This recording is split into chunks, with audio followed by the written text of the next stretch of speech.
today what you needed? Yeah, definitely. I mean, I think I've showed a lot in front of these guys already, whether it's through the East-West Shrine game, whether it's through practice. And I think everyone here just wants to see consistency, so I do feel like I showed that today. How important do you feel like today was, just given that you didn't get the opportunity at the combine? Yeah, I think it was really important. I think the private workouts are really important. That's kind of what I'm hearing is that, you know, it is kind of those next steps. Like, okay, they didn't see you at the combine, they're going to make an effort to come see you privately. So, Do you have any 30s set up yet? do I have any what? The- Individuals. Yeah, I do. Yeah, I have one with the Rams right now. Currently, working on the Titans again after this, and I have a couple teams that have hit me up to try to set it up with my agent. So. What have you been working on over these last couple of months? Just kind of consistency, being able to maintain. I always this is like a second season in a way.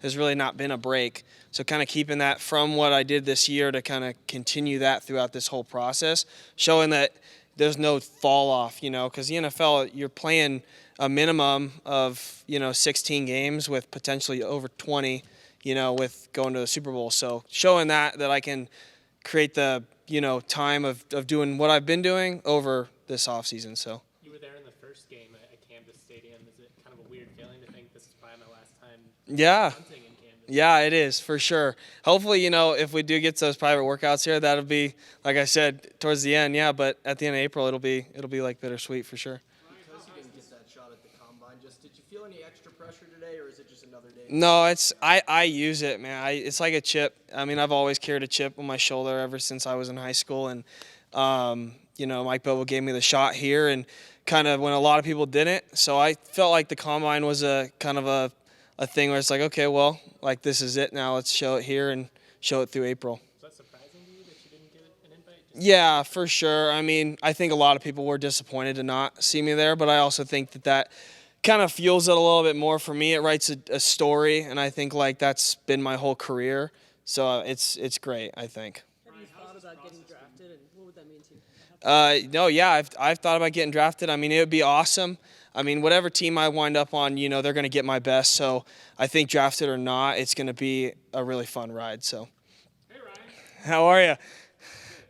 How has this process been? Are you feeling overwhelmed at all by the attention from teams being pulled this way and that way and kicking and pro days and all this stuff? Yeah, I mean, it's a lot, but I think you kind of got to keep a level head through it all. And I think that's kind of what today represents is like, you put all this work in.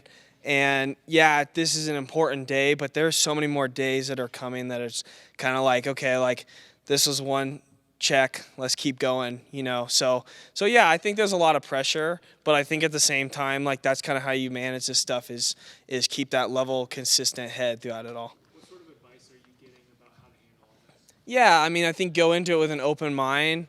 Like a lot of the advice is do your research on teams. Look at what their situation is, who they have on futures, who they have on, did they sign a free agent this offseason, kind of prepare yourself for the draft because what a lot of people don't understand is like, yes, there's a draft, but a lot of things happen within the draft. Deals are cut before the draft even happens, and especially for kickers and punters, it's a different draft day. And, there's some teams that are like, hey, man, we want you right after the draft is over, before the draft starts. They know they're not going to draft a punter. But, yeah, getting that, kind of having that in the bag so that when the end of the draft comes, if we don't get drafted, like, you know what I mean? Then you have that thing where it's like, okay, I know what teams have what situation. Any So. good questions from teams other than kicking-related ones? Or is it You know what? Yeah, I had a couple from the East-West game, just on, what would you do in certain situations, I guess, like outside of football. I don't remember specifically, but I mean, there's been some interesting ones where they give you the if-else kind of thing. What are you going to do? And yeah, they're kind of interesting to answer. Sometimes they stump you. I'll be honest. It's hard to like sit there and be like, oh wow, would you give a stranger back the wallet if you found it on the ground? What do you do with it? That kind of stuff. It's interesting. So. A lot of people out here see Trey perform. How have you noticed he's handled all this pressure? Yeah, he's great. I mean, throughout his career at CSU, he's always been pretty level-headed guy and never been bigger than the team, and I think he continually shows that. So it's just his personality that's taken him this far. Does it give you any confidence knowing that you have somebody like Ross snapping that ball to you every time with his pro day? Yeah, for sure. I mean, I got lucky, Ross came out this year. He could have taken the COVID year, and that's always big. Sometimes it's hard for these guys. I've been talking to a bunch of other kids at different places, and they can't find a snapper in their area. You know, you got to be within 50 miles and stuff like that. So it is a really good. It was a great opportunity that he came out with me, and that I was able to do that with him. Thank you, Ryan. Yeah, absolutely. Thank you, guys.